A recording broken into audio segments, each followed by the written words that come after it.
योगिनी एकादशी।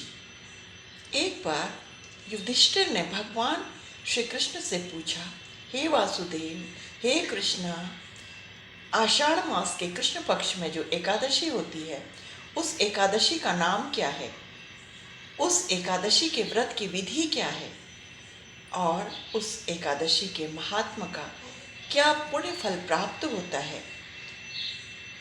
यह सब मुझे कृपया विस्तार पूर्वक वर्णन करके बतलाइए।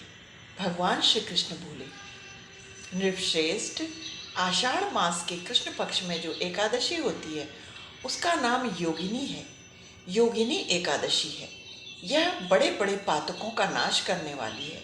संसार सागर में डूबे हुए प्राणियों के लिए यह सनातन नौका के समान है। अलकापुरी के राजाधिराज कुबेर सदैव भगवान शिव की भक्ति में तत्पर रहने वाले हैं। वे सदैव भगवान शिव की पूजा में निमग्न रहते हैं, उन्हीं के ध्यान में निरंतर लगे रहते हैं।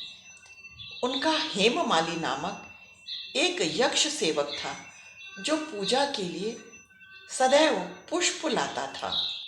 कुबेर के उस यक्ष हेममाली की पत्नी का नाम विशालाक्षी था।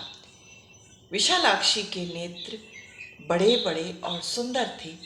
वह यक्ष अपनी पत्नी से कामपाश में आबद्ध हो सदैव अपनी पत्नी में ही आसक्त रहता था।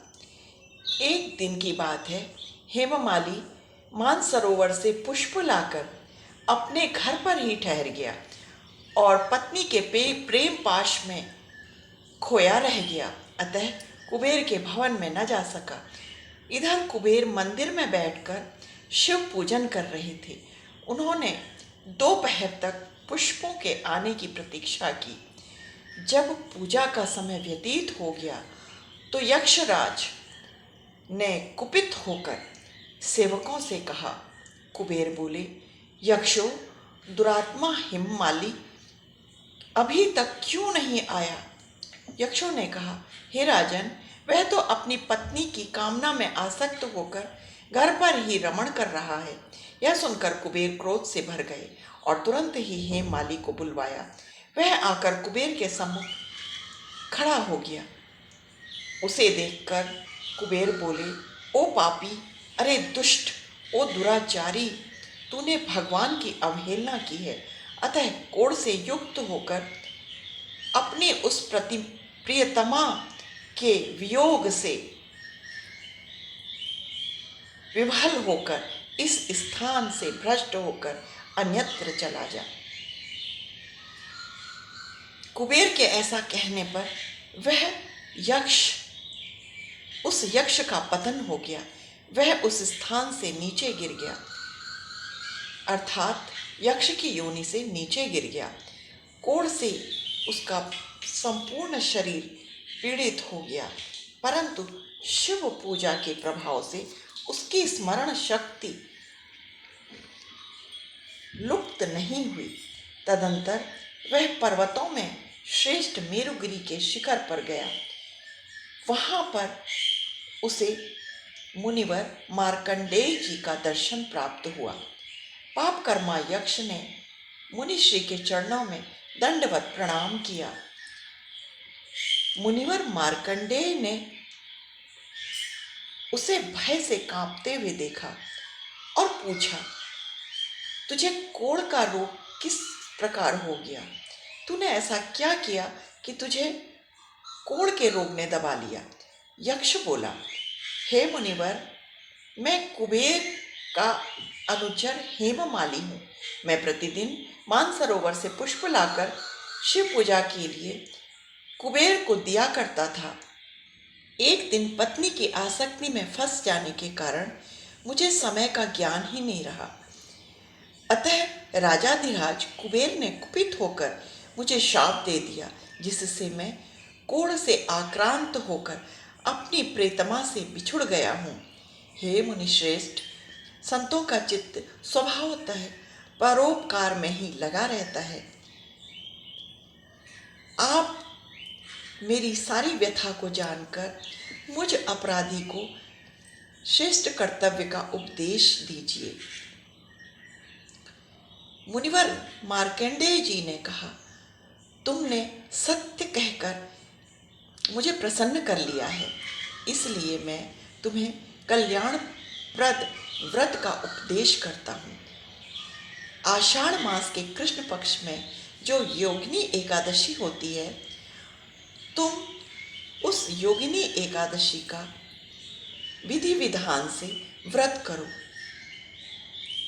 यह व्रत 3 दिन का व्रत माना जाता है। पहले दिन से ही ब्रह्मचर्य का पालन करते हुए व्रत का संकल्प लेकर दूसरे दिन व्रत कर, तब तीसरे दिन सात्विक जीवन जीते हुए व्रत का पारण करना चाहिए। इस व्रत के पुण्य से तुम्हारा कोढ़ का रोग निश्चित ही दूर हो जाएगा। भगवान श्री कृष्ण कहते हैं, राजन, मार्कंडेय जी के उपदेश से उसने योगिनी एकादशी का व्रत उनके कहने के अनुसार विधि विधान पूर्वक किया। इस व्रत के करने से उसे अत्यंत सुख की प्राप्ति हुई। उसके शरीर का कोढ़ दूर हो गया। उस उत्तम व्रत का अनुष्ठान करने पर वह पूर्ण रूप से सुखी हो गया। उसकी पत्नी की प्राप्ति उसको हो गई। वह पुनः पूर्वव्रत ही अपने जीवन का यापन करने लगा। हे नृपश्रेष्ठ, यह योगिनी एकादशी का व्रत ऐसा पुण्यशाली व्रत है कि 88,000 ब्राह्मणों को भोजन कराने से जिस फल की प्राप्ति होती है, वही फल योगिनी एकादशी का व्रत करने वाले मनुष्यों को प्राप्त हो जाता है। योगिनी एकादशी महान पापों का क्षमन करने वाली है। पापी से पापी मनुष्य भी योगिनी एकादशी का व्रत करने से पापों से मुक्त हो जाते हैं। योगिनी एकादशी महान पापों को शांत करने वाली है और महान पुण्य फल को प्रदान करने वाली है।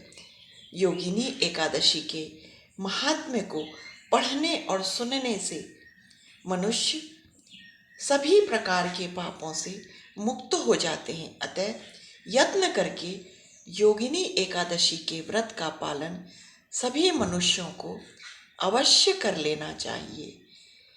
योगिनी एकादशी का व्रत हमारे जीवन को निष्पाप बनाकर हमें वैकुंठ धाम की प्राप्ति कराता है।